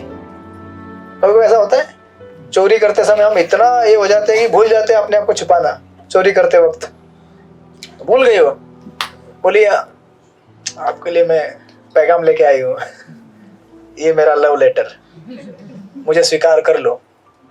तो भगवान बोले देखो मैं ऐसा ऐसा वनवास में घूम रहा हूँ, मैं दशरथ का पुत्र हूँ, ये मेरा भाई लक्ष्मण है। बोले देखो अच्छी तो हो तुम, बहुत सुंदर हो, लेकिन क्या करूँ मैंने वचन ले लिया है कि मैं एक ही पत्नी करूंगा, तो मैं आपसे विवाह नहीं कर सकता, है ना। और मानी नहीं, वो बोली नहीं हमको तो करना ही है आपसे विवाह। असुर ऐसे लोग रहते हैं, उनको समझाना समझते नहीं है। फिर भगवान बोले ठीक है, देखो अगर मुझसे विवाह करोगे तो क्या बन जाओगे तुम? दासी बनोगे। किसकी? सीता की। सीता मेरी पहली पत्नी है, बड़ी है वो, तुम छोटी, तो तुमको सेवा करना पड़ेगा सीता का, कपड़े धोने पड़ेंगे, भोजन बनाना पड़ेगा। तो देखिए जो भोग करने वाले व्यक्ति रहते हैं उनको कभी सेवा नहीं करना होता है, वो चाहते हैं कि हम हर जगह बॉस बन के रहेंगे। ऐसा नहीं होता है, क्योंकि संसार कैसा है, फूलों से भरा हुआ नहीं है। कैसा बना हुआ है? कितना प्रेम से बोल रहे हैं। इस रूम से बाहर निकलने के बाद कांटे चालू हो जाएंगे। सबसे पहले कांटे कुर्सियां लगी हुई वहां पे, उसको आपको अंदर लेना है क्लास खत्म होने के बाद। हम लोगों ने किया एक्सरसाइज अभी, जब बोले वो क्लासरूम नहीं है, वो भी नहीं है, तो फाइनली यहाँ से कुर्सियां बाहर निकल के बैठ गए हम लोग। तो बोले कि ठीक है जाओ लक्ष्मण के पास जाओ, है ना, वो वैसे भी पत्नी ढूंढ रहा है। लक्ष्मण ढूंढ रहे थे क्या? नहीं। लेकिन भगवान ऐसे व्यक्ति हैं, कभी जब मनोरंजन करना चाहते हैं आपका तो गई लक्ष्मण जी के पास, बोली कि कम से कम मेरा तो हाथ थाम लो, आपके बड़े भाई ने मना कर दिया। लक्ष्मण बोला पागल हो गई हो क्या, तुम मुझसे विवाह करोगी तो फिर दासी बन जाओगी। किसकी? सीताराम की, क्योंकि वो मेरे बड़े भाई है, तो वो बड़ी है आपसे। वही डायलॉग मारा, लेकिन समझ में नहीं आया उसको। बोली नहीं। फिर बोले जाओ राम के पास जाओ वापस। फिर वापस राम के पास गई। इस तरह से बैक एंड फोर्थ घूमती रही वो। कभी राम के पास कभी लक्ष्मण। कितना अच्छा है ना, भगवान का कितना सेवा कर रहे थे, केवल भजन ही भजन, कभी गौर कभी निताय, कभी गौर कभी निताय। गौर निताय है ना वो राम लक्ष्मण कृष्ण बलराम। लेकिन प्रॉब्लम क्या था कि वो भोग करना चाहती थी राम का, इसीलिए सफल नहीं हुए। फिर अंतिम उसने सोचा कि अरे ये सीता जो है ना, ये बहुत बड़ा ऑब्स्टेकल है मेरे लिए, यू नो, राम से मिलन के लिए सीता जो है ना बीच में खड़ी हो गई, तो मैं सीता को खत्म कर दूंगी। तो गई सीता के ऊपर, तो तुरंत राम ने बोला कि अरे लक्ष्मण बहुत हो गया अभी मजाक, अभी मनोरंजन बहुत हो गया, अभी मामला सीरियस हो गया है। तो बोला कर दो अपना काम। फिर आपको पता ही है रामायण में वर्णन है कि लक्ष्मण जी ने क्या कर दिया, इतिहास का पहला सर्जरी कर दिया, कॉस्मेटिक सर्जरी, इतना अच्छा कर दिया, नाक और कान काट दिया तो नदियां बहने लगी खून की, इतनी महक आई थी वो। और उड़ते उड़ते गई, पहले खरदूषण के पास गई, मिस्टेक योगी नहीं थी ना वो, खरदूषण को बोली देखो देखो, वहीं जरस्थान में बैठे थे बाजू में खरदूषण, बोली कि देखो भैया क्या हो गया मेरा हालत, जाओ उनको मारो। तो प्रभु राम भगवान है ना वो, 14,000 असुर और एक खरदूषण सबको ठिकाने लगा दिया। उसके बाद शूर्पणखा बोली ऐसे काम नहीं चलेगा, फिर रावण के पास गई। आपको पता रहेगा रावण में, रावण के पास जाके क्या कहती है, भैया मैंने आपके लिए एक नंबर पत्नी ढूंढी है, आग लगा रही है देखिए कैसा होता है स्वभाव व्यक्ति का। चाहिए था खुद को, लेकिन जाके बोल रही है भैया मैं आपकी इतनी अच्छी बहन हूं, है ना। राखी बांधी थी उन्होंने, रक्षाबंधन के समय बोला था कि जो इच्छा पूरी होगी मैं पूरी कर दूंगी और आप मेरी रक्षा करना। और देखो मेरा हालत क्या हो गया, मैं आपके लिए इतनी अच्छी पत्नी ढूंढने गई थी, लेकिन मेरा हालत क्या हो गया देखो।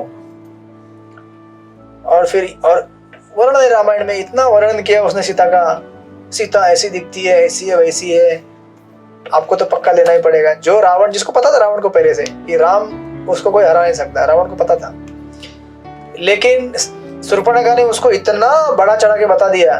तो आपको सीता देवी तो परम सुंदर है भगवान की, है ना, अर्धांगिनी और हमारी माँ है, राइट। लेकिन रावण को समझ में नहीं आया ये, तो उसकी वजह से उसका काम इतना बढ़ गया कि बोला नहीं मुझे तो सीता चाहिए चाहिए। तो जो असुर था वो और भयानक असुर कैसे बन गया, किसकी वजह से बन गया, यही काम करता है असत्संग। दुर्जनों का संग करेंगे तो इस प्रकार हमें कष्ट भोगना पड़ेगा, राइट। बेचारा रावण तो दुर्जन था ही, लेकिन और दूषित हो गया वो। फिर पूरा रामायण तो इससे भरा पड़ा है कि जिसके पास सोने की लंका थी, इतनी अच्छी पत्नी थी, इतना अच्छा घर था, सब क्या हो गया, बर्बाद हो गया। इसलिए असत्संग छोड़ना बहुत जरूरी है। हमको भक्ति करना है तो सत्संग रखना बहुत जरूरी है। ऐसे सत्संग में फिल्टर करना पड़ता है। उसमें भी ऐसे लोग जो सचमुच सीरियसली फिक्स्ड और फोकस्ड है, जो चाहते हैं कि हम भगवान की भक्ति में आगे बढ़े। अदरवाइज जो काम शूर्पणखा ने किया, आज है बहुत सारे शूर्पणखा है संसार में, सबसे बड़ा शूर्पणखा इंटरनेट है, बराबर ना। वो बोलता है तुम्हारे पास जो कार है ना पुरानी हो गई है, देखो तुम्हारा पड़ोसी उसने नया कार लेके आ गया, देखो उसके पास नया मोबाइल आ गया। फिर कभी भी बोलेगा अरे नया बीवी आ गया तुम भी जाके ले लो नया। यही तो हो रहा है ना आजकल इंटरनेट में। क्या होता है, राइट। कलयुग मतलब बाढ़ आ गई है, किसकी, गलत जानकारी की। मेरा पड़ोसी कुल्लू मनाली गया तो मुझे भी जाना जरूरी है क्या? अरे मेरा पड़ोसी कुल्लू मनाली गया, देखो फेसबुक में फोटो आया उसका, कैसे एकदम बर्फ फेंक रहा है। हाँ? आते हैं ऐसे, हमको बर्फ फेंकने की जरूरत है क्या? तो बिना बर्फ फेंके सुखी नहीं हो सकते हम लोग।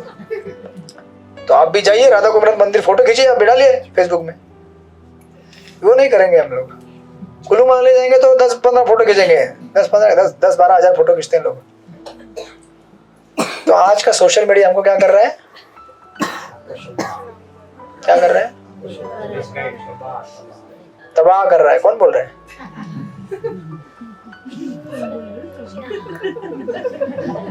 बराबर है, तबाह कर रहा है ना। शूर्पणखा ने जो काम किया वही आज काम कौन कर रहा है, इंटरनेट कर रहा है। तो उसका अपना लाभ है, आप अभी व्हाट्सएप में डालते हैं ना, हम इतने प्रोग्राम में आ रहे हैं, इतने लोग हैं, उपयोग तो होता है, लेकिन उतना उपयोग कीजिएगा, उससे ज़्यादा नहीं करने का। अदरवाइज हमारे अंदर जो अनेक अनेक विचार है उसको हम अग्नि देने का काम करते हैं, ठीक है ना। क्या बोल रहे हैं? भक्ति में उपयोगी है ना, कोई भी चीज अनुपयोगी नहीं है, लेकिन उसको सीमित रखना चाहिए उस उपयोग के लिए, और भक्तों के संग में इस्तेमाल करना चाहिए। छुरे की चाकू की तरह धारदार है वो। अगर चाकू इस्तेमाल करते समय आपने ध्यान नहीं रखा तो क्या होता है? हाँ, कितना अच्छी तरह बोल रहे हैं, सब्जी कटवाते हैं इससे। उसी प्रकार ध्यान नहीं देंगे तो क्या होगा? कट जाएगा हाथ।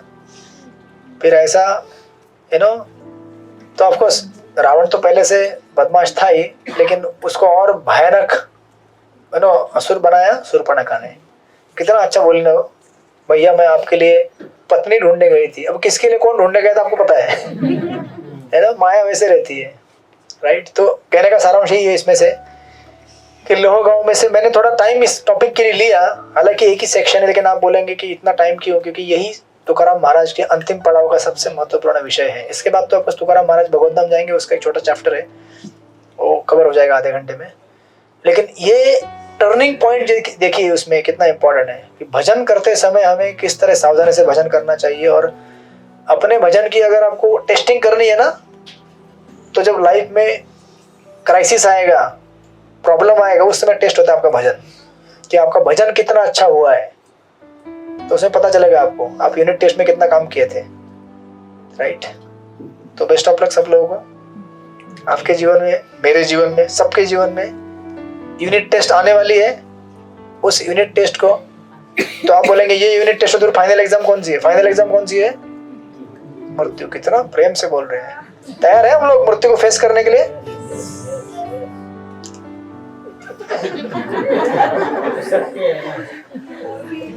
सामने आती है तो अभी अगर परफेक्टली नहीं कर पाएंगे दीक्षा के बाद भी, तो वो सिचुएशन आएंगे ना जो मतलब कुछ भी प्रॉब्लम आ सकता है, तभी तो हम लोग मतलब 16 माह नहीं होगा, ये प्रॉब्लम आएगा, तभी तो हम लोग वो अभी जैसे लड़का जाएंगे वैसे होगा ना हमारे साथ। तो अभी अगर हम लोग परफेक्टली कर पाएंगे दीक्षा के बाद वो मेंटेन कर पाएंगे ना, ये भी सोच के चलना है। बराबर, दीक्षा लेनी है तो अभी से हमें करेक्ट टेस्ट और टेस्ट दोनों में परफेक्ट होना चाहिए। तो फाइनली एकदम दीक्षा है, माता जी मेंटर बनने की तैयारी कर रही है। यस, दीक्षा की, लेकिन याद रखिएगा दीक्षा मतलब शुरुआत। उसके बाद तो अभी कई बार ऐसा लोगों को लगता है कि दीक्षा लिया मतलब हाँ छूट गया मैं। अरे भैया दीक्षा शुरुआत है, नया आपका स्कूल का पहला डे है वो, राइट। लेकिन हालांकि आपको अपने यहाँ पे थोड़ा लेट होता है दीक्षा, आपको गोपीनाथ जी बहुत परखते हैं, एक कारण के लिए परखते हैं, आपको मजबूत बनाने के लिए, तगड़ा एकदम। हमारा एक मित्र था, यूपी का ही मित्र था, बनारस का। उसकी माँ उसको कहती थी बेटा मैं तुझे लोहा बनाऊंगी। मतलब एक माँ अपने बेटे से जब प्रेम में बात करती, तुझे मैं इतना तगड़ा बनाऊंगी, चने खा चने। है ना, कि जिंदगी में कुछ भी तकलीफ आएगी तेरे पौलादी हाथ उसको समाप्त कर देंगे। तो भगवान भी कभी कभी हमारी इतनी परीक्षा लेंगे, इतने संकट लाएंगे कि आपको मजबूत बनाना चाहते हैं। यार ये मत सोचो कि भगवान हर बार ऐसा क्यों करते हैं हमारे जीवन में। आपको भगवान क्या करना चाहते हैं, लेकिन उस टाइम में अगर आपको भक्तों का साथ नहीं रहेगा तो आप गिर जाएंगे, खत्म हो जाएंगे। इसलिए देखिए इसमें एक ही कड़ी है। इसमें कौन सी कड़ी है? दही वाली कड़ी नहीं।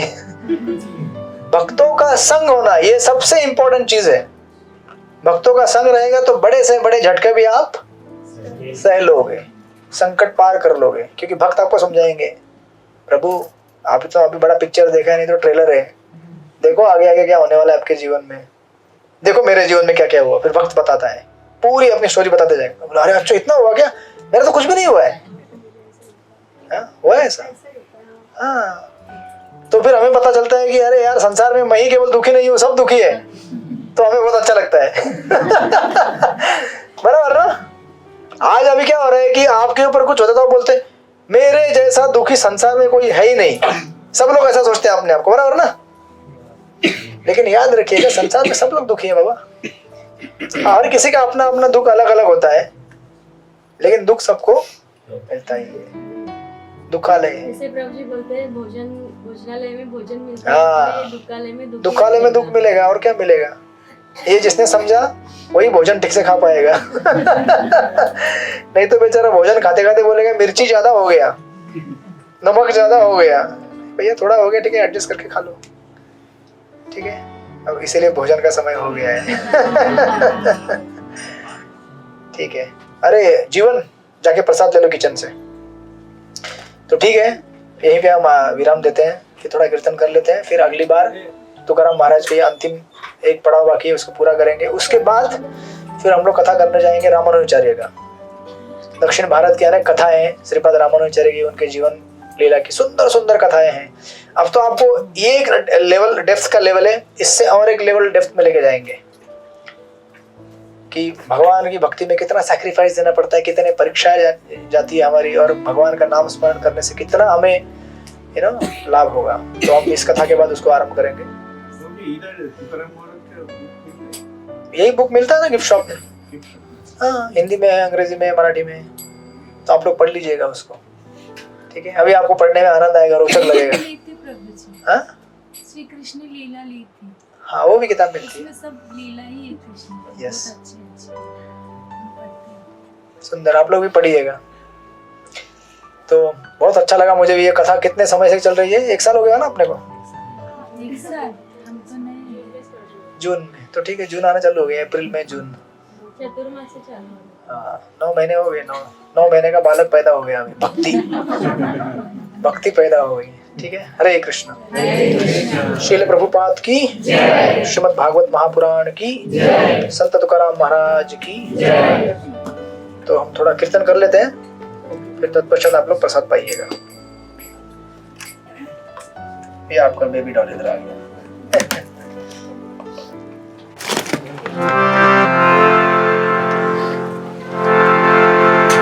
हरे कृष्णा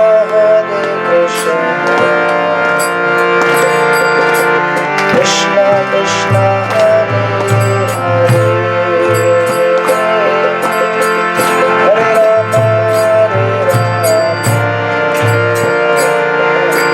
राम राम राम हरे हरे।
महाप्रसाद की जय। तो सब लोग कूपन लीजिए यहाँ से। और भक्तिदान हॉल में प्रसाद कहाँ है? लक्ष्मीदान गार्डन। हाँ ठीक है, कूपन दे दीजिए सबको। वहीं बैठे रहिए, सबको बांट दीजिए कूपन, ऐसा ही ले लेंगे।